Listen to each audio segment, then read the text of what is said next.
افلا یتدبرون القرآن ام علی قلوب اقفالها، کیا یہ لوگ قرآن میں غور نہیں کرتے یا ان کے دلوں کے اوپر تالے پڑ چکے ہیں؟ محمد صلی اللہ علیہ وسلم اللہ کے رسول ہیں، اور جو لوگ آپ صلی اللہ علیہ وسلم کی معیت اور سنگت میں ہیں وہ کافروں پر بہت سخت زور آور ہیں، لیکن آپس میں نرم دل اور شفیق ہیں۔ الحمدللہ رب العالمین، الصلاۃ والسلام علی سید الانبیاء والمرسلین وعلی آلہ وصحبہ اجمعین۔ خواتین و حضرات، السلام علیکم ورحمۃ اللہ وبرکاتہ۔ قرآن مجید کے 26ویں پارے کے خلاصے کے ساتھ ناچیز آپ کی خدمت میں حاضر ہے۔ 26ویں پارے کا آغاز سورہ الاحقاف سے ہوتا ہے، اور الاحقاف کی جو وجہ تسمیہ اس کے نام کی بتائی گئی ہے وہ یہ کہ آیت نمبر 21 میں ذکر ہوتا ہے وَاذْكُرْ أَخَا عَادٍ إِذْ أَنذَرَ قَوْمَهُ بِالْأَحْقَافِ، تو یہاں سے لفظ احقاف حاصل کیا گیا، اور اس کے بعد اس کے آیات کے خلاصہ کی جانب آتے ہیں۔ آیت نمبر 1 سے آیت نمبر 6 میں قرآن مجید کی تنزیل اور زمین اور آسمان کی تخلیق کا حق ہونے کا بیان ہے، کفار اور ان کے بتوں کی مذمت بیان کی گئی ہے۔ آیت نمبر 7 سے آیت نمبر 11 میں قرآن مجید کی حقانیت کو بیان کیا گیا، کفار کا قرآن مجید کے انکار کرنے پر ان کی مذمت کی گئی، اور آیت نمبر 12 سے آیت نمبر 14 میں توریت شریف کا اور قرآن شریف کا ذکر ہے، اور ثابت قدم رہنے والوں کی شان بیان کی گئی ہے۔ آیت نمبر 15 سے آیت نمبر 20 میں والدین کی شان اور نیک اولاد کی اہمیت اور فضیلت بیان کی گئی، اور نافرمان اور بد عقیدہ اولاد کی مذمت بیان کی گئی۔ آیت نمبر 21 سے آیت نمبر 26 میں حضرت ہود علیہ السلام کی تبلیغ اور قوم عاد کے برے انجام کا ذکر ہے۔ آیت نمبر 27 سے آیت نمبر 32 میں گزشتہ قوموں کی ہلاکت کا بیان ہے، جنوں کے ایمان لانے کا بیان ہے، اور جنات کا اپنی قوم کو ایمان لانے کی دعوت دینا ہے۔ آیت نمبر 33 سے آیت نمبر 35 میں مردوں کو زندہ کرنے کی دلیل ہے، آقا پاک علیہ الصلوۃ والسلام کو صبر کرنے کی تلقین کی گئی، اور نافرمانوں کی ہلاکت کا بیان کیا گیا۔ اب آئیے سورہ الاحقاف کی کچھ آیات کے اندر جھانکتے ہیں۔ اس میں ایک بنیادی بات یہ کہ کفار جو ہیں وہ قرآن مجید کو جادو کیوں کہتے تھے، اس کو آیت نمبر 7 میں بیان کیا گیا کہ وَإِذَا تُتْلَى عَلَيْهِمْ آيَاتُنَا بَيِّنَاتٍ قَالَ الَّذِينَ كَفَرُوا لِلْحَقِّ لَمَّا جَاءَهُمْ هَذَا سِحْرٌ مُبِينٌ، کہ جب ان پر ہماری واضح آیتیں پڑھی جاتی ہیں تو جو لوگ کفر کر رہے ہیں، یعنی حق کے بارے میں، یعنی قرآن کے بارے میں، جبکہ وہ ان کے پاس آ چکا، کہتے ہیں کہ یہ کھلا جادو ہے۔ اور جب کفار، اس کے آگے وضاحت میں مفسرین کرام فرماتے ہیں کہ جب کفار کے سامنے ہماری ان آیات کی جن میں الوہیت کے اوپر اور توحید کے اوپر دلائل ہیں یہ پیش کیے جاتے ہیں، اور نبی پاک علیہ الصلوۃ والسلام کی نبوت کا، ختم نبوت کا، اور حضور کی عظمت رسالت کا ثبوت ہے، قرآن مجید کے معجز اور اللہ تعالیٰ کا کلام ہونے کا بیان ہے، اور حلال اور حرام کے واضح احکام ہیں، قیامت کے بعد دوبارہ اٹھنے کے اور قیامت سے پہلے ہر ایک زیرو کو مرنے کے جو احکام ہیں، حشر نشر جزا سزا کے جو براہین ہیں، تو کفار ان آیات کے متعلق یہ کہتے کہ یہ کھلا جادو ہے، اور اس کو جادو کہنے سے ان کا منشا یہ تھا کہ جس طرح جادو کی کوئی حقیقت نہیں ہوتی، اس طرح ان آیات کی کوئی حقیقت نہیں ہوتی۔ تو جو شخص قرآن مجید کو غیر حقیقی کہہ کے جھٹلائے، بنیادی طور پہ وہ کفار کے اسی طرز عمل کا ارتکاب کرتا ہے جس کی اللہ تبارک و تعالیٰ نے مذمت فرمائی ہے۔ اس کے بعد سورہ محمد آتی ہے قرآن مجید میں، اور سورہ محمد کا نام اس لیے رکھا گیا کہ آیت نمبر 2 میں یہ ارشاد ہوا والذین آمنوا وعملوا الصالحات وآمنوا بما نزل علی محمد صلی اللہ علیہ وسلم۔ یہاں سے اس سورہ مبارکہ کا نام اخذ کیا گیا۔ اب آئیے سورہ محمد کے آیات کے خلاصے کی جانب۔ آیت نمبر 1 سے آیت نمبر 3 میں کفار کے اعمال ضائع ہونے کا بیان ہے، صالح مومنین کا قرآن مجید پر ایمان لانا اور ان کے اوپر انعام کیے جانے کا بیان ہے، اور باطل کی پیروی کے نقصانات کو بیان کیا گیا۔ آیت نمبر 4 سے آیت نمبر 11 میں جہاد کے سبب مسلمانوں پر انعام اور اکرام کیے جانے کا بیان ہے، اور کفار کے اعمال ضائع ہونے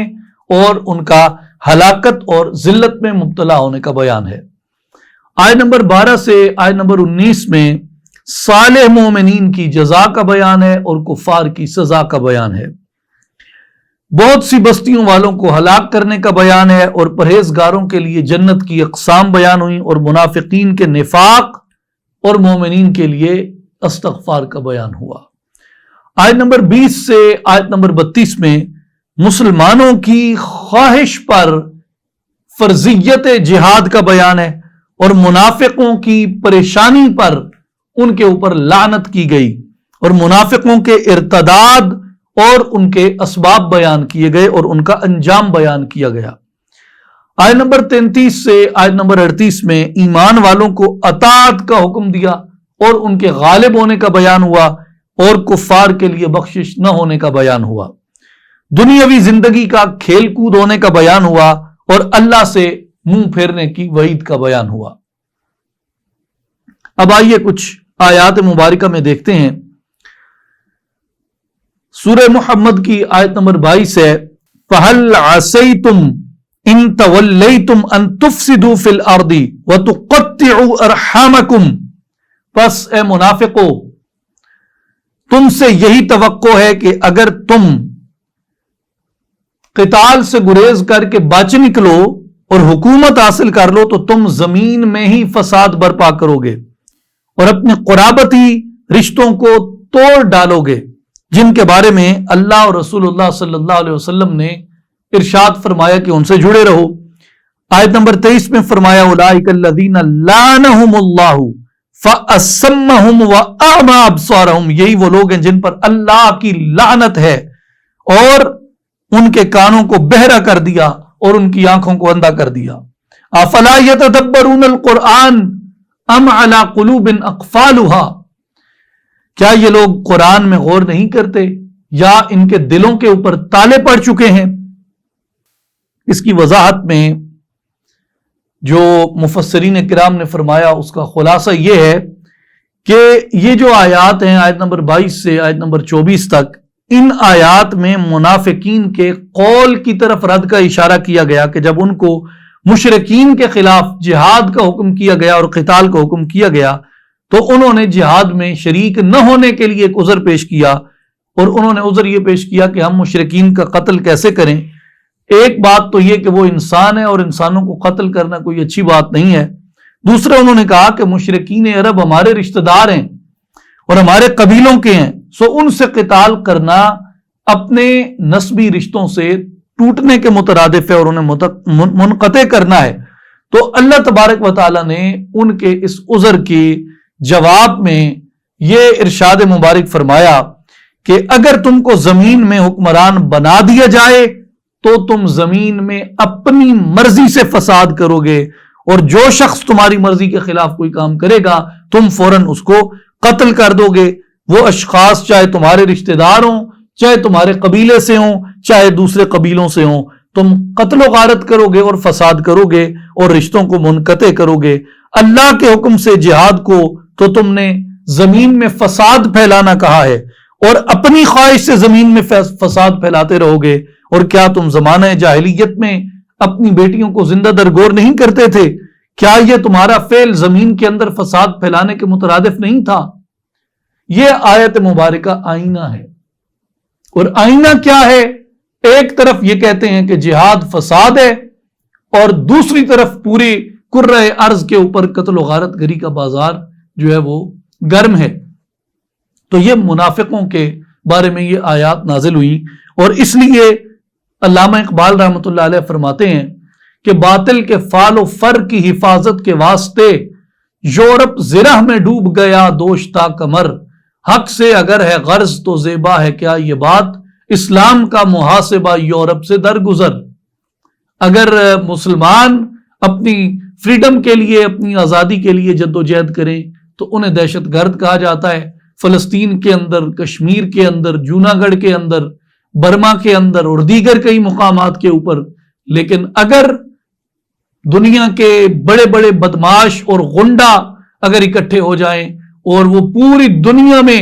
تہس نہس پھیر دیں، جو کچھ ورلڈ وار 1 میں ہوا، پھر جو کچھ ورلڈ وار 2 میں ہوا،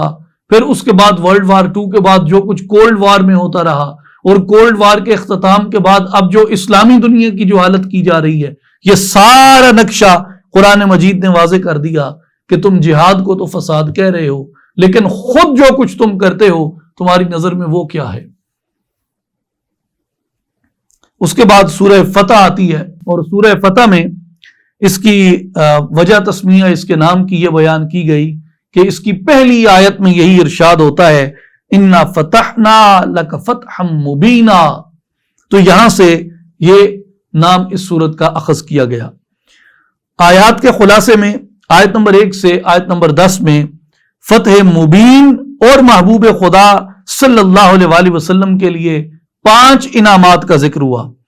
صحابہ کرام کے لیے انعامات اور کفار و منافقین کے لیے عذاب کا ذکر ہوا، اللہ تعالیٰ اور اس کے حبیب مکرم صلی اللہ علیہ وآلہ وسلم کی عظمت اور ان کی شان کا ذکر ہوا۔ آیت نمبر 11 سے آیت نمبر 15 میں منافقین کی جھوٹی معذرتیں بیان ہوئیں اور ان کی بدگمانیاں بیان ہوئیں، منافقین کے حرص اور ان کی کم عقلی کا بیان ہوا۔ آیت نمبر 16 سے آیت نمبر 26 میں دعوت جہاد کی اطاعت پر ثواب اور دعوت جہاد سے روح گردانی پر عذاب دیے جانے کا بیان ہوا، معذوروں کی رخصت کا بیان ہوا، اور اللہ تعالیٰ اور رسول اللہ صلی اللہ علیہ وآلہ وسلم کی اطاعت پر انعام کی نوید اور نافرمانی پر عذاب کی وعید سنائی، اور بیعت رضوان اور دیگر مختلف انعامات کا بیان ہوا۔ آیت نمبر 27 سے آیت نمبر 29 میں رسول اللہ صلی اللہ علیہ وآلہ وسلم کے خواب کی سچائی کا بیان ہوا اور دین اسلام کے غلبہ کا بیان ہوا، اور آپ صلی اللہ علیہ وآلہ وسلم کی رسالت اور صحابہ کرام رضوان اللہ علیہم اجمعین کی عظمت اور ان کی شان کا بیان ہوا۔ اب آئیے سورہ فتح کی کچھ آیات کی تلاوت کرتے ہیں۔ آیت نمبر 9 ہے لِتُؤْمِنُوا بِاللَّهِ وَرَسُولِهِ وَتُعَزِّرُوهُ وَتُوَقِّرُوهُ وَتُسَبِّحُوهُ بُكْرَةً وَأَصِيلًا، تاکہ اے لوگو تم اللہ پر اور اس کے رسول صلی اللہ علیہ وآلہ وسلم پر ایمان لاؤ اور ان کی مدد کرو اور ان کی بے حد تعظیم اور بے حد تکریم کرو، اور ساتھ اللہ کی صبح و شام تسبیح بیان کرتے رہو۔ اس آیت مبارکہ میں 3 چیزوں کا ذکر ہوا: اللہ اور اس کے رسول پر ایمان لانا، رسول اللہ صلی اللہ علیہ وآلہ وسلم کی تعظیم اور رسول اللہ صلی اللہ علیہ وآلہ وسلم کی تکریم کرنا، اور آخر میں عبادت کا ذکر ہے۔ جہاں یہ آیت مبارکہ آتی ہے کہ وَتُعَزِّرُوهُ وَتُوَقِّرُوهُ، اس کی ذیل میں مفسرین کرام نے بہت تفصیل سے لکھا ہے کہ حضور علیہ الصلوۃ والسلام کی تعظیم کرنا، حضور علیہ الصلوۃ والسلام کی توقیر کرنا، یہ صحابہ کرام پر تو واجب تھا، صحابہ کرام پر تو لازم تھا، اور اس کے بعد وہ بحث کرتے ہوئے بھی تمام مفسرین نے، جمہور مفسرین نے یہی عقیدہ اخذ کیا کہ حضور علیہ الصلوۃ والسلام کا ادب، حضور علیہ الصلوۃ والسلام کی تعظیم، حضور علیہ الصلوۃ والسلام کی تکریم، حضور علیہ الصلوۃ والسلام کی توقیر آج بھی اسی طرح لازم اور واجب ہے جس طرح حضور علیہ الصلوۃ والسلام کی اپنی حیات مبارکہ کے اندر تھی۔ یہ جمہور اہل حق مفسرین کا اس کے اوپر یہی قول ہے۔ اس کی ایک مثال کے طور پہ صرف ہم امام المحدثین حضرت قاضی عیاض مالکی اندلسی رحمت اللہ علیہ، آپ کی تصنیف مبارکہ الشفاء سے اخذ کرتے ہیں۔ قاضی عیاض رحمت اللہ علیہ فرماتے ہیں وَعْلَمْ أَنَّ حُرْمَةَ النَّبِيِّ صلی اللہ علیہ وآلہ وسلم بعد موتہ وتوقیرہ وتعظیمہ لازم کما کانا حال حیاتہ، جان لو بے شک نبی پاک علیہ الصلوۃ والسلام کی عزت حضور علیہ الصلوۃ والسلام کے انتقال فرمانے کے بعد اور آپ کی توقیر ایسی ہی لازم ہے جیسا کہ حضور علیہ الصلوۃ والسلام کی ظاہری حیات مبارکہ کے اندر تھی. وذالک عند ذکرہ وذکر حدیثہ وسنتہ وسماع اسمہ وسیرتہ. اور یہ تعظیم اور تکریم کہاں کہاں تک پھیلی ہوئی ہے. قاضی ایاز بیان کرتے ہیں، آپ صحیح مسلم کی کوئی شرح پڑھ لیں، قاضی ایاز کے حوالے کے بغیر کسی حدیث کے اوپر بحث مکمل نہیں ہوتی. سیرت میں کہیں پہ پڑھ لیں، قاضی ایاز کے حوالے کے بغیر سیرت میں کسی جگہ پہ بحث مکمل نہیں ہوتی. عقیدہ میں کہیں پہ پڑھ لیں، قاضی ایاز کے حوالہ کے بغیر وہ آپ کا مطالعہ مکمل نہیں ہوتا. یہ وہ قاضی ایاز ہیں جو پوری امت اسلامیہ کے اندر جن کو قبول عام حاصل ہے اور ان کو علم میں حجت تسلیم کیا جاتا ہے. وہ قاضی ایاز فرماتے ہیں کہ حضور علیہ الصلوۃ والسلام کی ذات کی توقیر اور تعظیم تو لازم ہے ہی، اس میں اور بہت سی چیزیں شامل ہو جاتی ہیں. حضور کی تعظیم اور تکریم میں کون کون سی چیزیں فرمایا، اور یہ عزت ذکر ہی، حضور کے ذکر کی، و ذکر حدیث ہی، حضور علیہ الصلوۃ والسلام کی حدیث پاک کو ذکر کرنے کی، وہ سنت ہی، حضور علیہ الصلوۃ والسلام کی سنت سامنے آ جائے یا اختیار کرنے لگو تو اس کا ادب اور تعظیم بھی لازم ہے. وہ سماع اسم ہی، اور جب آقا پاک علیہ الصلوۃ والسلام کا میٹھا پیارا خوشبودار نام سنو اس وقت بھی حضور کی تعظیم لازم ہے. وہ سیرت ہی، اور حضور علیہ الصلوۃ والسلام کی سیرت کے تذکرے میں بھی لازم ہے. وہ معاملتی آلہ و عطرتہ، اور آپ کی آل اور آپ کی عطرت کے معاملے میں بھی یہ تعظیم اسی طرح لازم ہے. وہ تعظیم آل بیتہ و صحابتہ، اور آپ صلی اللہ علیہ وسلم کے آل بیت اور حضور علیہ الصلوۃ والسلام کے صحابہ کرام کی تعظیم بھی اسی طرح لازم ہے جس طرح حضور علیہ الصلوۃ والسلام کی تعظیم لازم ہے. یہ قول ہے قاضی ایاز مالکی اندلسی رحمۃ اللہ علیہ کا برسبیل تذکرہ. میں عرض کرتا چلوں کہ میری وہ بہنیں، میری وہ بیٹیاں اور میرے وہ بھائی اور میرے وہ دوست جو مطالعہ سیرت کا شوق رکھتے ہیں کہ رسول پاک شہ الاولاق صلی اللہ علیہ وآلہ وسلم کی حیات مبارکہ پہ حضور کے عادات، حضور کے اطوار، حضور کے فضائل، حضور کے شمائل، حضور کے خصائل، حضور کا شرف، حضور کا کمال، حضور کی زندگی، حضور کا اٹھنا، حضور کا بیٹھنا، حضور کی حیاتی سے پہلے، حضور کی حیاتی میں، حضور کی حیاتی کے بعد، یہ ساری کچھ کی اگر کوئی آپ جامع ترین کتاب پڑھنا چاہتے ہیں تو وہ قاضی ایاز مالکی کی الشفا ہے. عام مل جاتی ہے عربی زبان میں تو جگہ جگہ موجود ہے، پی ڈی ایف وغیرہ میں بھی، اور اس کے انگریزی ترجمہ بھی موجود ہے اور اس کا اردو ترجمہ بھی موجود ہے. اگر آپ سیرت مبارکہ کو پڑھنے کا شوق رکھتے ہیں اور آپ قاضی ایاز کو ابھی تک نہیں پڑھ سکے تو پہلی فرصت میں آپ کو قاضی ایاز مالکی کی الشفا پڑھنی چاہیے. آگے آئیے سورہ الفتح آیت نمبر 29 میں. محمد الرسول اللہ والذین معه وشداء علی الکفار رحماء بینہم تراہم رکعا سجدا یبتغون فضلا من اللہ ورضوانا سیماہم فی وجوہہم من اثر السجود ذالک مثلہم فی التوراۃ ومثلہم فی الانجیل کزرع اخرج شطأہ فآزرہ فاستغلظ فاستوى على سوقه يعجب الزراع ليغيظ بهم الكفار وعد الله الذين آمنوا وعملوا الصالحات منهم مغفرة وأجرا عظيما. اس طویل آیت مبارکہ میں ارشاد ہوتا ہے محمد صلی اللہ علیہ وآلہ وسلم اللہ کے رسول ہیں. یہ کلمہ آپ نے یاد رکھنا ہے، اس پہ آگے خوبصورت بات آئے گی. محمد صلی اللہ علیہ وسلم اللہ کے رسول ہیں، اور جو لوگ آپ صلی اللہ علیہ وسلم کی معیت اور سنت میں ہیں وہ کافروں پر بہت سخت زور آور ہیں لیکن آپس میں نرم دل اور شفیق ہیں. آپ انہیں کثرت سے رکوع کرتے ہوئے اور سجود کرتے ہوئے دیکھتے ہیں. وہ صرف اور صرف اللہ کے فضل کے طلبگار اور اس کی رضا کے متلاشی ہیں، اور ان کی نشانی ان کے چہروں پر سجدوں کا اثر ہے جو بصورت نور نمایاں ہے۔ یہ جو محراب ہے نا، اس محراب پہ یہ بات یاد رکھنی چاہیے کہ سیماہم فی وجوہہم، اس سے بعض علماء نے مراد محراب لیا ہے جو نمازی محراب بناتے ہیں، اور وہ محراب جو ہے وہ تغاری کو گرم کر کے اس پہ ماتھا ٹیکنے سے نہیں بنتا، وہ فرش کو گرم کر کے اس پہ ٹیکنے سے نہیں بنتا، گو کہ اکثر لوگ اس روایت کو اختیار کرتے ہیں، لیکن فی الحقیقت اس کا معنی یہ ہے سیماہم فی وجوہہم من اثر السجود، ان کے چہروں کے اندر کثرت نماز کی وجہ سے، کثرت سجود کی وجہ سے اللہ تبارک و تعالی انوار کو ظاہر کر دیتا ہے، ان کے چہرے نور سے چمک رہے ہوتے ہیں۔ ان کے یہ اوصاف کن کے؟ ان مومنین کے، عموماً اور خصوصاً صحابہ کرام رضوان اللہ علیہم اجمعین کے، کیونکہ یہ سارے اشارے لوٹتے ہیں کس کی طرف؟ والذین معہ، جو لوگ حضور کے ساتھ ہیں، ان کے یہ اوصاف تورات میں بھی ذکر کیے گئے اور انجیل میں بھی ذکر کیے گئے۔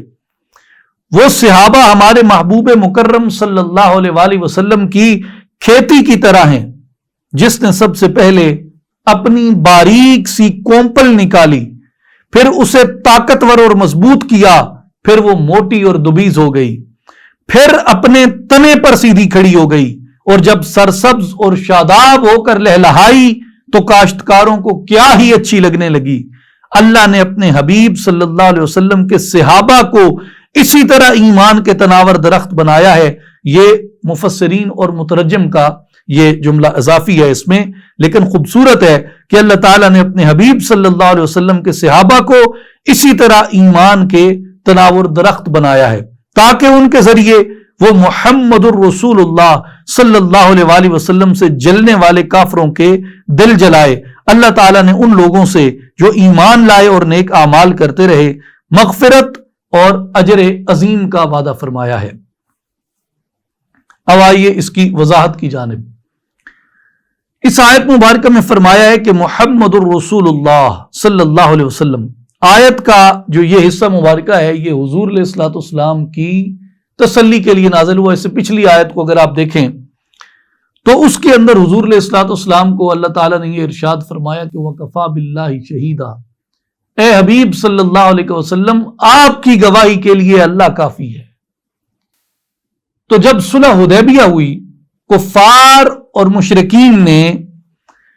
صلح نامہ حدیبیہ کے اوپر محمد الرسول اللہ نہ لکھنے دیا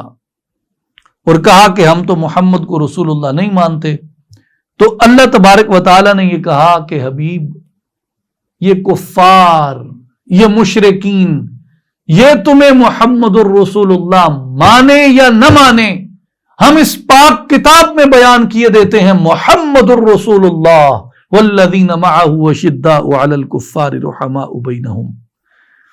تو ایک تو یہ محمد الرسول اللہ کا لفظ بطور خاص حضور کی تسلی کے لیے آیا، صحابہ کی تسلی کے لیے آیا، اور منکرین اور مشرکین اور کفار کی تردید کے لیے آیا۔ اس سے آگے جو کلمات آئے ہیں والذین معہ اشداء علی الکفار رحماء بینہم، تو یہ اس آیت کے جو حصے ہیں ان کے بارے میں مفسرین کرام نے بیان فرمایا ہے کہ یہ چاروں خلفاء کے بارے میں آئے ہیں، اور اس میں چاروں خلفاء راشدین کی صفات بیان کی گئی ہیں، اور اسی ترتیب سے بیان کی گئی ہیں جس ترتیب کے ساتھ یہ خلفاء راشدین اسلام کے اندر مسند خلافت کے اوپر اللہ تبارک و تعالیٰ کی رضا اور اس کے حکم کے ساتھ بیٹھے۔ پہلی صفت بیان ہوئی والذین معہ، اس سے مراد حضرت ابو بکر صدیق رضی اللہ تعالی عنہ ہیں، کیونکہ ایمان لانے کے بعد اسلام کی تبلیغ کرنے میں حضرت ابو بکر صدیق رضی اللہ تعالی عنہ سب سے زیادہ حضور کے ساتھ رہے، اور غار میں بھی آپ کے ساتھ تھے، وہاں بھی ان کا حضور کے ساتھ ہونے کا ذکر ہوا۔ اس کے بعد اشداء علی الکفار، جو کفار کے اوپر شدت اختیار فرماتے ہیں، تو یہ جملہ سنتے ہی ہیبت جلال سینے کے اندر پیوست ہوتا ہے، اور جب ہیبت اور جلال کسی مومن کی صفت پڑھ کے سینے میں پیوست ہو تو بلا شک اور بلا شبہ کے کہا جا سکتا ہے کہ وہ نام عمر ہے۔ سیدنا فاروق اعظم رضی اللہ تعالیٰ عنہ کا اسم مبارک ہے، اور آیت کا جو یہ حصہ ہے یہ اشداء علی الکفار، یہ حضرت عمر فاروق رضی اللہ تعالیٰ عنہ کے بارے میں ہوا۔ پھر آیا رحماء بینہم، بڑے نرم دل، آپس میں محبتوں کو فروغ دینے والے۔ جب مسجد نبوی میں مسلمانوں کے لیے جگہ کم پڑ گئی تو مسجد نبوی کی توسیع کس نے کی، اور مسلمانوں کے لیے میٹھے پانی کا کنواں نہیں تھا تو وہ کنواں کس نے خریدا، اور تبوک کے لشکر کے لیے 300 اونٹ بمائے ساز و سامان کے مہیا کیے، کون تھا؟ رحماء بینہم کا عملی پیکر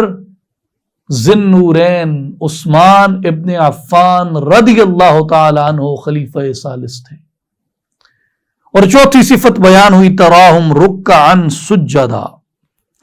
اس سے مراد سلطان ولایت، تاجدار اولیاء، خلیفہ چہارم علی المرتضی شیر خدا رضی اللہ تعالی عنہ ہیں، اس لیے کہ رکعا سجدا یہ اولیاء کی علامات ہیں، اور حضرت علی رضی اللہ تعالی عنہ صحابہ کرام میں بہت زیادہ زہد اختیار کرنے والے تھے،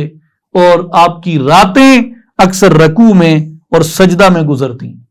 اس لیے مفسرین نے کہا کہ یہ جو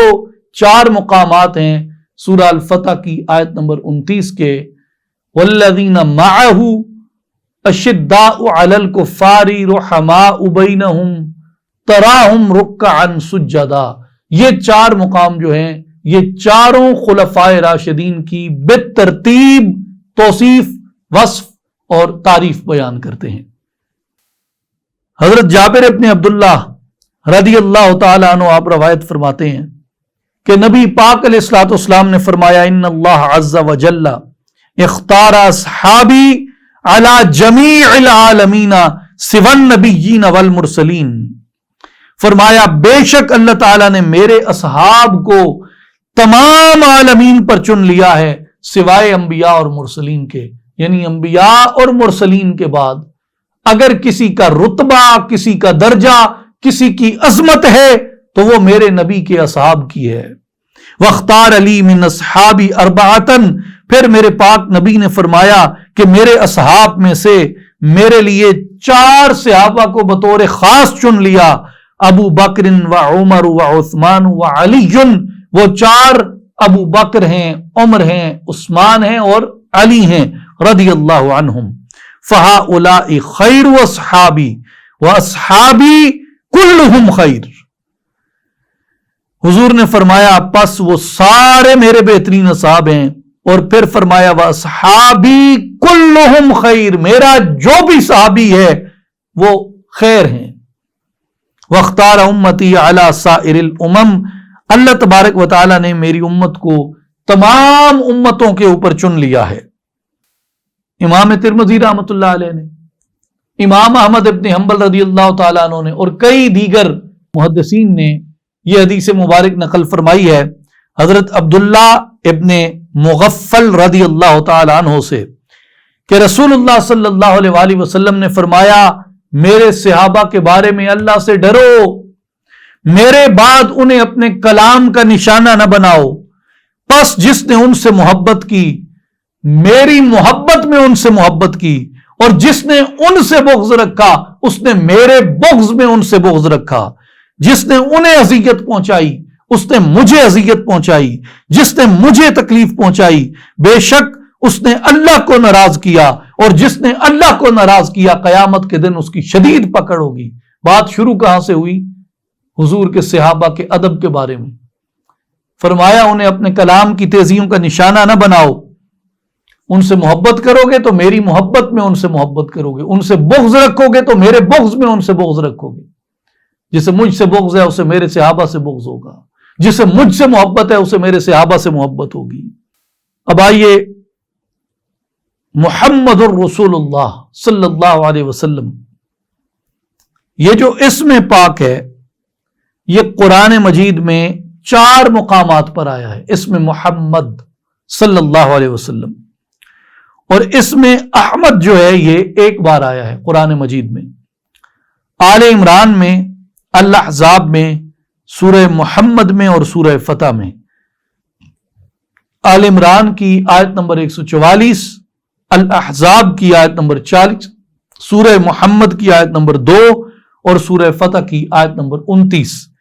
یہ 4 مقام ہیں جہاں اسم محمد صلی اللہ علیہ وآلہ وسلم آیا ہے، اور اسم احمد جو ہے وہ سورہ الصف کے اندر آیا ہے۔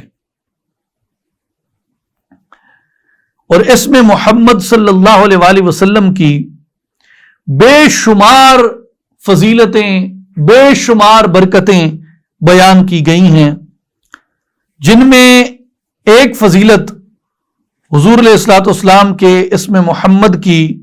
وہ یہ بیان کی گئی ہے کہ حضور علیہ الصلوۃ والسلام نے فرمایا، من ولد له مولود فسماه محمدا حبا لی وتبرکا کان هو ومولوده فی الجنہ۔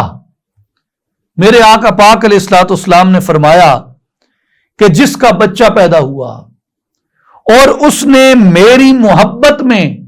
اور تبرکن اس بچے کا نام محمد رکھا، فرمایا کانا ہوا ومولودہ فی الجنہ، وہ شخص بھی اور اس کا بچہ بھی یہ دونوں جنت کے اندر داخل ہوں گے۔ کس برکت سے؟ اسم محمد کی برکت سے۔ قاضی عیاض رحمۃ اللہ علیہ نے شفا میں بیان فرمایا کہ حضرت امام جعفر صادق رضی اللہ تعالیٰ عنہ ابن محمد الباقر رضی اللہ تعالیٰ عنہ،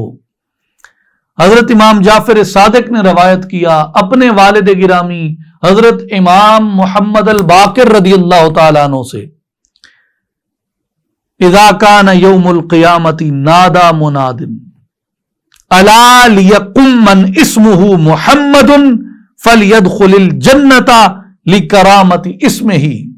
امام محمد الباقر رضی اللہ تعالیٰ عنہ نے فرمایا جب قیامت کا دن ہوگا تو ایک ندا لگانے والا ندا لگائے گا، جب قیامت کا دن ہوگا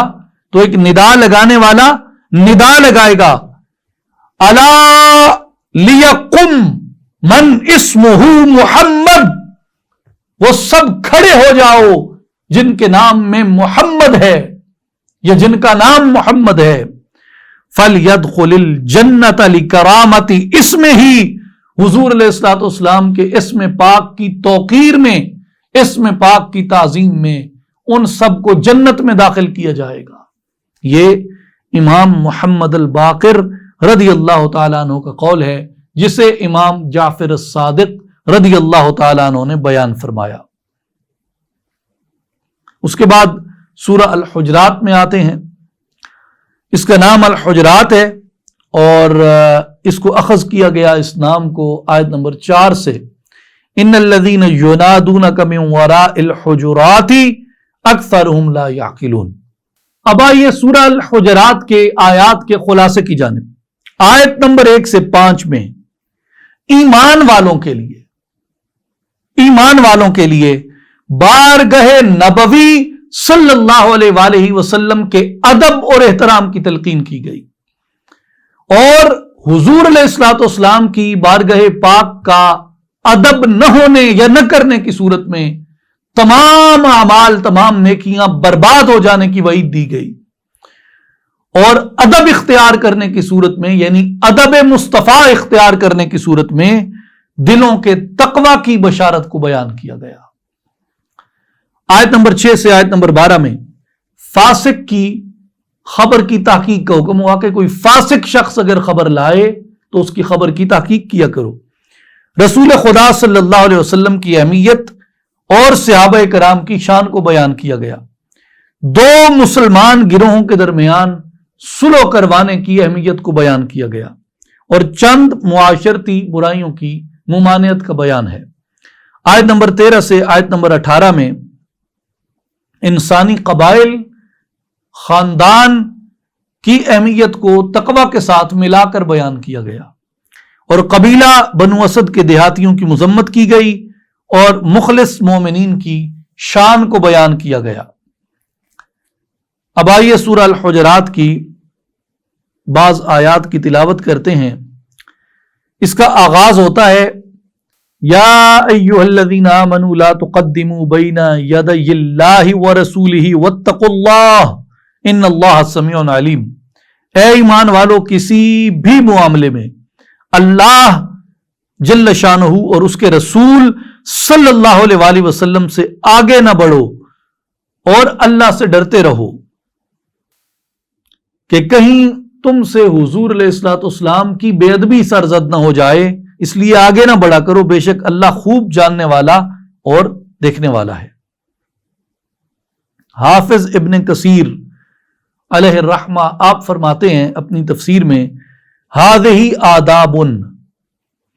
ادب اللہ بہا عبادہ المؤمنین فیما یعاملون بہا الرسول من التوقیر والاحترام والتبجیل والاعظام، کہ اللہ تبارک و تعالی ان آیات کے ذریعے اپنے بندوں کو آداب مصطفیٰ صلی اللہ علیہ وآلہ وسلم کی تعلیم فرما رہا ہے کہ وہ حضور علیہ الصلوۃ والسلام کی تعظیم کریں، آپ کی توقیر کریں، آپ کی تکریم کریں، اور آپ صلی اللہ علیہ وآلہ وسلم کی تعظیم اور توقیر میں کسی طرح کی کوئی کوتاہی نہ برتیں۔ اور آگے فرمایا کہ آپ کے سامنے مختلف اشیاء میں آپ سے سبقت نہ لے جاؤ کہ اگر حضور چل رہے ہیں تو حضور کے آگے نہ چلو صلی اللہ علیہ وآلہ وسلم، جب تک حضور کھانا شروع نہ فرمائیں تم کھانا شروع نہ کرو۔ تو اس طرح کوئی بھی معاملہ ہو اس میں حضور علیہ الصلوۃ والسلام کی اقتداء اور مطابعت کرو، پیروی کرو، حضور سے آگے نہ بڑھو۔ آیت نمبر 2 میں فرمایا یا ایھا الذین آمنوا لا ترفعوا اصواتکم فوق صوت النبی، اے ایمان والو جن کے سینوں میں ایمان ہے، تم اپنی آوازوں کو نبی مکرم صلی اللہ علیہ وسلم کی آواز سے بلند مت کیا کرو۔ وَلَا تَجْهَرُوا لَهُ بِالْقَوْلِ كَجَهْرِ بَعْضِكُمْ لِبَعْضٍ، اور حضور کے ساتھ بات کرتے ہوئے اس طرح بلند آواز سے بھی بات نہ کیا کرو جس طرح تم ایک دوسرے سے کرتے ہو۔ اگر تم نے ایسا کیا، یعنی کسی معاملے میں حضور سے آگے بڑھے، حضور کی آواز سے تمہاری آواز اونچی ہو گئی، حضور کے سامنے اس طرح بات کی جس طرح عام لوگوں کے سامنے بات کرتے ہو، تو فرمایا کیا ہوگا؟ ان تحبط اعمالکم، سارے اعمال، ساری نیکیاں، 40 حج کیے ہوں یا ساری زندگی تہجد قضا نہ کی ہو یا جو مرضی لوٹا دیا ہو، اگر بارگاہ مصطفیٰ کا ادب نہ کیا، ان تحبط اعمالکم، سب اعمال برباد ہو جائیں گے۔ وانتم لا تشعرون، تمہیں اس کا شعور بھی نہیں ہوگا کہ اعمال کیسے برباد ہو گئے۔ اور اس کے بعد آگے ارشاد ہوتا ہے ان الذین یغضون اصواتهم عند رسول اللہ۔ اب یہ آیات جب آئیں تو صحابہ کرام ڈر گئے اور آوازوں کو پست کر لیا، بڑے دلچسپ خوبصورت واقعات ہیں، تفصیل میں جانے کا وقت نہیں ہے۔ صحابہ کرام ڈر گئے کہ مبادا ہماری آواز اونچی ہو جائے اور جو کچھ ہم کر چکے ہیں سارے اعمال برباد نہ ہو جائیں۔ تو اللہ تعالیٰ نے وہ لوگ جو ڈر گئے اور اپنی آوازوں کو آہستہ کر لیا، حضرت عمر رضی اللہ تعالیٰ عنہ جیسا شخص جس کی بڑی گرجدار آواز، بولیں تو ایسے لگے کہ بجلی کڑکی ہے آسمان سے، حضرت عمر رضی اللہ تعالیٰ عنہ اتنی آہستہ بات کرتے تھے کہ آقا پاک علیہ الصلوۃ والسلام 2 سے 3 بار استفسار کرتے، عمر کیا کہا؟ حضرت عمر اتنے آہستہ بولنے لگ گئے تو اللہ تبارک و تعالیٰ کو ادب رسول کے انتہا پہ جانے کی صحابہ کرام کی یہ ادا بڑی پسند آئی، اور اللہ تعالیٰ نے یہ بشارت دی، ان الذین یغضون اصواتهم عند رسول اللہ اولئک الذین امتحن اللہ قلوبہم للتقوی، جو لوگ رسول اللہ کی بارگاہ میں اپنی آوازوں کو پست رکھتے ہیں، یہی وہ لوگ ہیں جن کے دلوں کو اللہ نے تقوی کے لیے چن کر خالص کر دیا ہے۔ لہم مغفرۃ واجر عظیم، انہی کے لیے بخشش بھی ہے اور انہی کے لیے اجر عظیم بھی ہے۔ کون لوگ؟ جو ادب مصطفیٰ میں کمر بستہ ہو گئے، تعظیم مصطفیٰ میں کمر بستہ ہو گئے۔ ان الذین ینادونک من وراء الحجرات اکثرهم لا یعقلون، یہ جو آپ کو حجروں کے باہر سے پکارتے ہیں نا کھڑے ہو کے، اے حبیب جو آپ کا حجرہ ہے، اس حجرے کے باہر کھڑے ہو کے جو اونچی اونچی ندائیں لگاتے ہیں آپ کو، اعرابی، فرمایا اکثرهم لا یعقلون،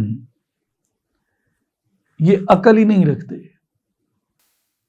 انہیں عقل ہوتی تو انہیں پتہ ہوتا کہ بارگاہ مصطفیٰ کس کی بارگاہ ہے، عقل ہی نہیں تھی تو یہ سمجھ ہی نہ سکے، سمجھ جاتے تو ادب کرتے، تعظیم کرتے۔ وَلَوْ أَنَّهُمْ صَبَرُوا حَتَّى تَخْرُجَ إِلَيْهِمْ لَكَانَ خَيْرًا لَهُمْ وَاللَّهُ غَفُورٌ رَحِيمٌ، اگر وہ لوگ صبر کرتے یہاں تک کہ آپ خود ہی ان کی طرف باہر تشریف لے آتے تو یہ ان کے لیے بہتر ہوتا۔ تو یہ پہلی جو 5 آیات ہیں سورہ الحجرات کی، یہ حضور علیہ الصلوۃ والسلام کے ادب اور حضور علیہ الصلوۃ والسلام کی تعظیم کی تعلیم میں نازل ہوئی۔ پھر اس کے بعد سورہ الحجرات میں ایک بہت جامع معاشرتی اسلوب عطا کیا قرآن مجید نے، اور اس میں اگر آپ دیکھیں تو آپ کو عصر حاضر میں جو ہمارے ہاں معاشرتی انتشار ہے، خاص طور پہ سوشل میڈیا کے اور باقی جو نیوز میڈیا ہے، اس کے اندر جو خرابیاں ہیں وہ ساری کھل کے آپ کے سامنے آ جاتی ہیں، اور قرآن سے ہدایت نصیب ہوتی ہے۔ لا یسخر قوم من قوم عسى ان يكونوا خیرا منهم، کوئی قوم کسی قوم کا مذاق نہ اڑائے، ممکن ہے وہ لوگ ان تمسخر کرنے والوں سے بہتر ہوں جو مذاق اڑا رہے ہیں۔ ہو سکتا ہے کہ جن کا مذاق اڑایا جا رہا ہے وہ لوگ مذاق اڑانے والوں سے بہتر ہوں۔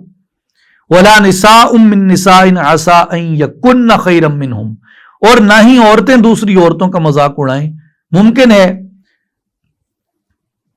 وہی عورتیں ان مذاق اڑانے والی عورتوں سے بہتر ہوں جن کا مذاق اڑایا جا رہا ہے۔ وَلَا تَلْمِزُوا أَنفُسَكُمْ، آپس میں طعنہ زنی اختیار نہ کیا کرو، الزام تراشی اختیار نہ کیا کرو۔ وَلَا تَنَابَزُوا بِالْأَلْقَابِ، اور ایک دوسرے کے برے نام بھی نہ رکھا کرو۔ بِئْسَ الْإِسْمُ الْفُسُوقُ بَعْدَ الْإِيمَانِ، کسی کے ایمان لانے کے بعد اسے فاسق اور بد کردار کہنا بہت ہی برا نام ہے۔ کسی کے نام الٹا اٹھانے سے اللہ تعالیٰ نے اپنی پاک کتاب میں منع کیا، اور یہاں کتنے خوبصورت نام ہیں، اور لوگوں نے ان کو بگاڑ کے کیا بنا دیا ہے۔ وادی سون سکیسر میں ایک جگہ ایک شخص تھا، تو وہ ایک فاتحہ پہ اس سے پوچھا کہ جی آپ کا نام کیا ہے، جیسے لوگ بیٹھے ہوتے ہیں سب سے بات چیت ہوتی ہے، تو پوچھا آپ کا نام کیا ہے، تو اس نے بڑا خوبصورت جواب دیا۔ اس نے کہا جی مینڈے ماؤ پیو تے مینڈا نام رکھا ہے غلام محمد، او گسنا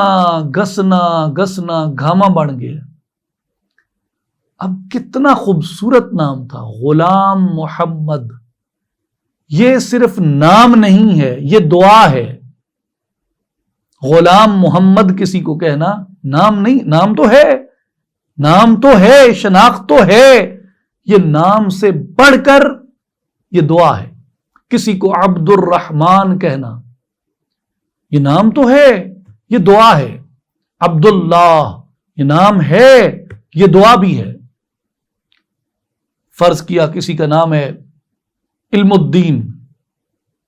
تو علم الدین جو ہے یہ نام بھی ہے، دعا بھی ہے. تو مومنین جو ہیں وہ اپنے ناموں کے اوصاف میں غور کرتے ہیں کہ ہو سکتا ہے کسی کو سیدھا نام پکارنے سے قبولیت کا وقت ہو. جس کو عبد الرحمن کہہ رہے ہو سکتا ہے وہ گناہوں میں لتڑا ہوا کوئی شخص ہو، اور تم اسے کسی قبولیت کے ایسے وقت میں اچھے نام سے پکارو کہ وہ واقعتاً رحمان کے بندوں میں شامل ہو جائے. تو نام سیدھا پکارو ہمیشہ. اور بہتر ہوتا ہے اپنی معاشرتی روایت کے مطابق نام سے پہلے یا نام کے بعد کچھ ایسا ضرور کہہ دو جس سے اگلے شخص کے وقار میں، عزت میں اضافہ ہو جائے. عزتیں بانٹو گے تو عزتیں پھیلیں گی، عزتیں بانٹو گے تو عزتیں پھیلیں گی. جیسے علم بانٹتے ہو تو علم پھیلتا ہے، عزت بھی ایسے ہی ہے، بانٹو گے اتنی پھیلے گی. اب فرض کیا آپ کو کوئی صاحب ملتے ہیں زید، تو اس کو اوے زید کہنے کی بجائے اگر زید صاحب کہہ لیا جائے تو بہت اچھا ہے. بکر ملتا ہے تو اس کو ہاں بھائی بکر، تو اگر اس کو بکر صاحب کہہ لیا جائے تو وہ اپنے لیے زیادہ وقار کا مقام سمجھتا ہے. تو ہیومن سائیکالوجی بھی ایک چیز ہے، اور جو رسپیکٹ ہے، ڈگنیٹی ہے، جس کو اقبال خود ہی کہتے ہیں. اقبال کہتے ہیں کہ یہ خودی جانوروں میں بھی پائی جاتی ہے. آپ کسی جانور کو ہرٹ کریں، اگر برے طریقے سے انسلٹ کریں، وہ آپ کے خلاف ہو جائے گا. اور اقبال کے نزدیک یہ خودی جو ہے اپنی ابتدائی سطح میں پودوں کے اندر بھی پائی جاتی ہے. بعض ایسے پھول ہیں وہ سختی سے ان کو چھو لو مرجھا جاتے ہیں. تو یہ جو لیول آف ایگو ہے، یہ اس انسانی جو کانشیس ہے اس کے اندر یہ چیز داخل ہے. تو آپ جس کو جتنی رسپیکٹ دیں گے، جتنی محبت دیں گے، وہ ریسپروکیشن میں، یعنی اس کے تبادلے میں، اس کے جواب میں، اس کے رد عمل میں اتنی ہی محبت آئے گی، اتنی ہی عزت آئے گی. سو عزتیں پھیلاؤ تاکہ عزتیں بڑھیں، عزتیں بانٹو تاکہ عزتیں بڑھیں، فروغ پائیں. وَمَن لَّمْ يَتُبْ فَأُولَٰئِكَ هُمُ الظَّالِمُونَ، اور جس نے توبہ نہیں کی سو وہی لوگ ظالم ہیں. اس کے بعد سورہ الحجرات آیت نمبر 12 میں ارشاد ہوتا ہے اجتنبوا کثیرا من الظن ان بعد الظن اثم، کہ یہ شک و شبے جو تم کرتے رہتے ہو نا، گمانوں سے بچا کرو، بے شک بعض گمان گناہ ہوتے ہیں جن پر آخرت میں سزا دی جائے گی. ولا تجسسوا، اور کسی کے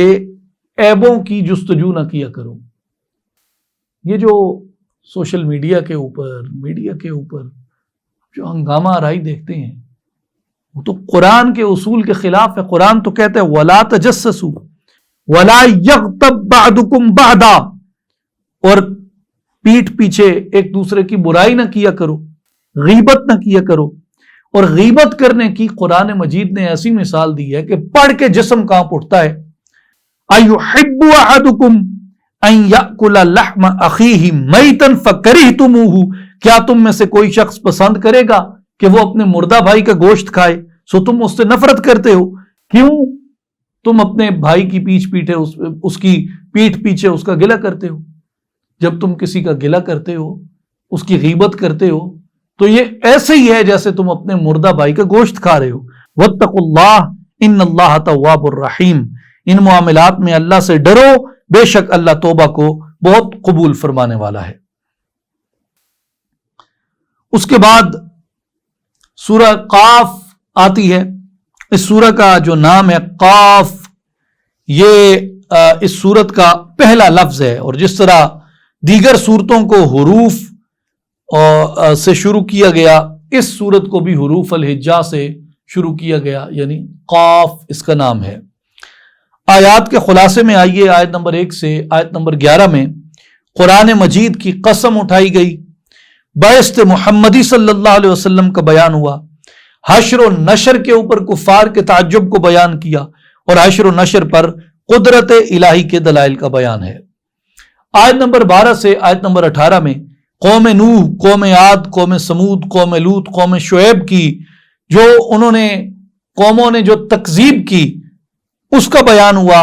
اور اس مختصر وقت میں انہی کے انجام بد کو بھی بیان کیا۔ انسان کی تخلیق کا بیان ہوا، شان الہی کا بیان ہوا، 2 محافظ فرشتوں کا بیان ہوا، اور آیت نمبر 19 سے آیت نمبر 35 میں موت کی سختی کا بیان ہوا، قیامت کے وقوع اور کفار کی سزا کا بیان ہوا، پرہیزگاروں کے لیے جنت کے انعام کا بیان کیا گیا اور جنت کے انعامات کو ڈسکرائب کیا گیا۔ آیت نمبر 36 سے آیت نمبر 45 میں کفار مکہ کے لیے انتباہ آیا، صاحب دل کو غور و فکر کرنے کی دعوت دی گئی، زمین و آسمان کی تخلیق 6 دنوں میں ہوئی اس کا بیان آیا، اور آپ صلی اللہ علیہ وسلم کو کفار کی دل آزار کرنے والی باتوں پر صبر کرنے کی تلقین ہوئی اور تسبیح بیان کرتے رہنے کی تلقین ارشاد فرمائی۔ اب آئیے سورہ القاف کی کچھ آیات کی تلاوت کی جانب۔ آیت نمبر 16، وَلَقَدْ خَلَقْنَا الْإِنسَانَ وَنَعْلَمُ مَا تُوَسْوِسُ بِهِ نَفْسُهُ وَنَحْنُ أَقْرَبُ إِلَيْهِ مِنْ حَبْلِ الْوَرِيدِ، اور بے شک ہم نے انسان کو پیدا کیا اور ہم ان وسوسوں کو جانتے ہیں جو اس کا نفس اس کے اندر ڈالتا رہتا ہے، اور ہم اس کی شہ رگ سے بھی زیادہ اس کے قریب ہیں۔ قاضی ثناء اللہ پانی پتی رحمت اللہ علیہ نے تفسیر مظہری میں اس آیت مبارکہ کا جو بعد کا حصہ ہے وَنَحْنُ أَقْرَبُ إِلَيْهِ مِنْ حَبْلِ الْوَرِيدِ، اس کے بارے میں فرمایا ہے کہ یہ جو قرب ہے یہ قرب ذاتی ہے، قرب زمانی اور قرب مکانی نہیں ہے۔ یہ قرب جو ہے یہ قرب ذاتی ہے،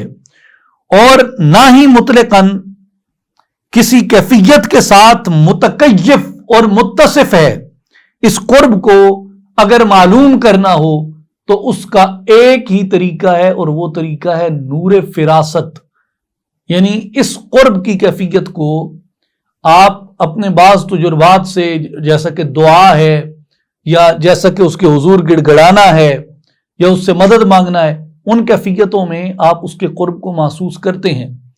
لیکن اگر آپ واقعتاً اس آیت کی میننگ سے اس کو دیکھنا چاہتے ہیں کہ کیسے اور کتنا وہ قریب ہے، تو اس کا طریقہ وہ فرماتے ہیں کہ یہ نور فراست سے معلوم کیا جا سکتا ہے۔ ظاہری حواس خمسہ جو ہیں وہ اس استدلال کو حاصل کرنے سے قاصر ہیں۔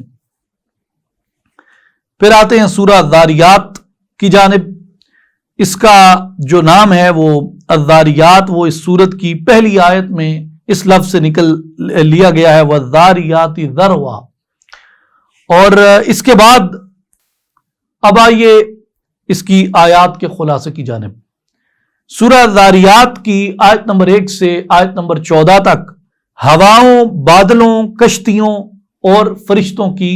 قسم کھائی، وعدے کے سچے ہونے کا بیان آیا، آسمان کی قسم کھائی، من گھڑت باتیں بنانے والوں کے لیے وعید آئی، اور منکرین کے برے انجام کا ذکر کیا گیا۔ آیت نمبر 15 سے آیت نمبر 23 میں پرہیزگاروں کے لیے جنت کا انعام ہوا، پرہیزگاروں کے اوصاف اور انعامات کو بیان کیا گیا، اور یقین والوں کے لیے زمین اور ان کی انفس میں بے شمار نشانیوں کا بیان کیا گیا۔ آیت نمبر 24 سے آیت نمبر 30 میں حضرت ابراہیم علیہ السلام کے پاس فرشتوں کا انسانی شکل میں مہمان بن کر آنے کا بیان ہے۔ حضرت ابراہیم علیہ السلام کو بیٹے کی ولادت سے پہلے اس کی بشارت دیے جانے کا بیان ہے، اور بانجھ پن کی وجہ سے بیٹا کیسے ملے گا اس بات پر آپ کی زوجہ عالیہ کا تعجب کا اظہار کرنے کا بیان ہے۔ الذاریات کی آیت نمبر 21 ہے، وَفِي أَنفُسِكُمْ أَفَلَا تُبْصِرُونَ، اور خود تمہارے نفوس میں بھی ہیں سو کیا تم نہیں دیکھتے۔ یہاں بات ہو رہی ہے اللہ تبارک و تعالیٰ کی نشانیوں کی، کہ اے لوگو ہم نے اپنی نشانیوں کو انفس و آفاق میں پھیلا رکھا ہے، اور جہاں ہماری نشانیاں اس کوزم کے اندر ہیں، اس وسیع آسمان کے اندر ہیں، اس وسیع کائنات کے اندر ہیں، اور باہر اطراف و اکناف میں پھیلی ہوئی ہیں، وہیں ہماری نشانیاں تمہارے اپنے اندر بھی موجود ہیں، تم غور کیوں نہیں کرتے، تم دیکھتے کیوں نہیں؟ اور اس کے بارے میں یہ بھی کہا گیا کہ انسان جو تھا وہ پہلے نطفہ تھا، پھر علقہ تھا یعنی جمع ہوا خون، پھر مضغہ تھا یعنی گوشت کا لوتھڑا، پھر اس میں ہڈیاں بنی، پھر ہڈیوں پہ گوشت چڑھایا گیا، پھر اس میں روح پھونکی گئی اور پھر اس کو دنیا میں بھیجا گیا۔ تو کہا یہ بھی اس کی نشانیوں میں سے ایک نشانی ہے۔ اور جب تک روح موجود رہتی ہے بال بھی لمبے ہوتے رہتے ہیں، ناخن بھی لمبے ہوتے رہتے ہیں، جسامت کے اندر بھی تبدیلیاں ہوتی رہتی ہیں۔ بچے کے چھوٹے چھوٹے نازک بالوں سے لے کے چھوٹے چھوٹے اس کے نازک ہاتھوں سے لے کے اس کا ایک بڑا پہلوان بننے تک یہ سارا جو ارتقائی عمل اس کے وجود پہ بیتتا ہے، تو روزانہ کی بنیاد پہ وجود کے اندر تغیرات پیدا ہوتے ہیں۔ یعنی جو صبح آپ کے بالوں کا سائز تھا شام کو اس سے مختلف ہوتا ہے، آپ کی اسی طرح جو قوت ہے اس کے اوپر فرق پڑتا رہتا ہے، پھر غذا کا اس کے اندر بہت اثر ہوتا ہے۔ تو جتنی یہ وجود انسانی کے اندر جتنی یہ تبدیلیاں رونما ہوتی ہیں، قرآن مجید نے ان کے بارے میں کہا کہ تمہارے اپنے اندر بھی یہ نشانیاں موجود ہیں، افسوس کہ تم ان نشانیوں کے اندر غور اور ان کے اندر فکر نہیں کرتے۔ اور اسی طرح وہ فرماتے ہیں کہ جیسے نشانیاں انسانی وجود کے اندر ہیں، انسانی ظاہری وجود کے اندر ہیں، انسان کے وجود کا جو روحانی پہلو ہے، جو باطنی پہلو ہے، اس کے اندر بھی اسی طرح جو نشانیاں ہیں وہ موجود ہیں۔ فَيَنْظُرُ الْعَارِفُ بَعْدَ هَذِهِ الْأُمُورِ بِالْأَبْصَارِ وَيَقُولُ تَبَارَكَ اللَّهُ أَحْسَنُ الْخَالِقِينَ، پس عارف ان چیزوں میں سے بعض امور کو اپنی آنکھ سے دیکھتا ہے اور کہتا ہے تبارک اللہ احسن الخالقین، پھر اللہ تبارک و تعالی سب سے بہتر پیدا فرمانے والا ہے۔ وَبَعْدَهَا بِالْبَصَائِرِ وَيَنْظَرُ بِالْبَصَائِرِ مَا يَتَجَلَّى عَلَى السَّرَائِرِ مِنَ التَّجَلِّيَاتِ الذَّاتِيَّةِ وَالصِّفَاتِيَّةِ وَالضَّلَالِيَّةِ، بعض کا مشاہدہ بصیرت سے کرتا ہے، بصیرت سے ان چیزوں کو دیکھتا ہے جو دل پر منعکس ہوتی ہیں، جیسے تجلیات ذاتیہ، تجلیات صفاتیہ اور تجلیات ضلالیہ۔ تو یہ اس بات کے اوپر دلیل ہے کہ انسان اللہ تبارک و تعالیٰ کو اگر ڈھونڈنا چاہتا ہے، اس کی قدرت کی نشانیوں کو ڈھونڈنا چاہتا ہے، تو باہر کی کائنات میں بھی غور کرے اور اپنے اندر کی، اپنے من کی کائنات میں بھی غور کرے، جسے علامہ اقبال رحمۃ اللہ علیہ نے کہا کہ اپنے من میں ڈوب کر پا جا سراغ زندگی، تو اگر میرا نہیں بنتا نہ بن اپنا تو بن۔ حضرت سلطان العارفین سلطان باہو رحمۃ اللہ علیہ فرماتے ہیں، اے تن رب سچے دا حجرا وچ پا فقیرہ جاتی ہوں وفی انفسکم افلا تبصرون، اے تن رب سچے دا حجرا وچ پا فقیرہ جاتی ہوں، نہ کر منت خواج خدر دی تیرے اندر آب حیاتی ہوں، شوق دا ڈیوا بال ہنیرے مطلب بھی وسط کھڑاتی ہوں، جو مرن تھی اگے مر گئے باہو تینا حق دی رمز پچھاتی ہوں۔ اب آئیے سمری کی طرف۔ اس میں آیات کی تعداد پارہ نمبر 26 میں 195 تھی، جس میں 6 سورتیں آئیں: الاحقاف، محمد، الفتح، الحجرات، قاف اور الذاریات۔ الاحقاف کی 1 سے 35 تک آیات آئیں، سورہ محمد کی 38 آیات آئیں 1 سے 38 تک، الفتح کی 1 سے 29 تک آیات آئیں، الحجرات کی 1 سے 18 تک آئیں، سورہ قاف کی 1 سے 45 تک آئیں اور الذاریات کی 1 سے 30 تک آئیں۔ اس کے بعد آسمانی کتب میں قرآن مجید کا، توریت کا، انجیل کا ذکر ہوا۔ انبیاء کرام میں 5 انبیاء کا ذکر ہوا: حضرت موسیٰ علیہ السلام، حضرت ہود علیہ السلام، حضرت نوح علیہ السلام، حضرت ابراہیم علیہ السلام، اور سید الانبیاء محمد مصطفیٰ احمد مجتبی صلی اللہ علیہ وآلہ وسلم۔ اقوام میں بنی اسرائیل، قوم عاد، قوم نوح، قوم سمود، قوم لوط، قوم شعیب، ان کا ذکر ہوا، اور عذاب میں سخت ہوا کا عذاب قوم عاد پر آیا، اس کا ذکر ہوا۔ واقعات میں حضرت ہود علیہ السلام اور ان کی قوم کا واقعہ بیان ہوا۔ جنوں کا آپ صلی اللہ علیہ وسلم سے قرآن مجید کی تلاوت سننا اور ان پر ایمان لانے کا واقعہ بیان ہوا۔ بیعت رضوان کا واقعہ بیان ہوا، حضور علیہ الصلوۃ والسلام کو خانہ کعبہ میں داخل ہونے کا جو خواب آیا اس خواب مبارک کا ذکر ہوا، اور حضرت ابراہیم علیہ السلام کے پاس فرشتوں کا انسانی شکل میں مہمان بن کر آنا بھی بیان ہوا۔ اللہ تبارک و تعالی ہمیں عمل کی توفیق عطا فرمائے، ہمارے ظاہر اور باطن کو نور قرآن سے منور فرمائے۔ وآخر دعوانا ان الحمد للہ رب العالمین۔